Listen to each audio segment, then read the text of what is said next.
খোলা চোখখানা করো বন্ধ, বাতাসের ঠান্ডা গন্ধ বয়ে বেড়ায় ঘরেরও বাহিরে।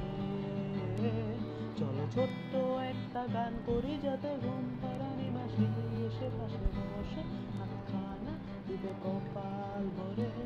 ভয় নেই, আমি আছি পাশে, হাতখানা ধরে আছি হেসে, বলে দে আমার মাথা তোমার। অন্ধকার রাত নিশ্চুপ, সব জোনাকির দল আজ জেগে আছে, তারা হয়তো অপেক্ষা তোমার ঘুমে। হাতে রেখে হাত রেখে ঘরে এসে অপেক্ষা করি, কবে হবে কাল, ফুটবে সকাল। আয় ঘুম চুম্বন দে তার সারা কপালে, যাতে ঘুম এসে সব নিশ্চুপ হয়ে যায়। আয় চাঁদ মামা কাছে আয়, যাতে অন্ধকার না হয়, আলো মাখা কপালেতে টিপটাতে যাতে কিছু আলোকিত হয়, সে যাতে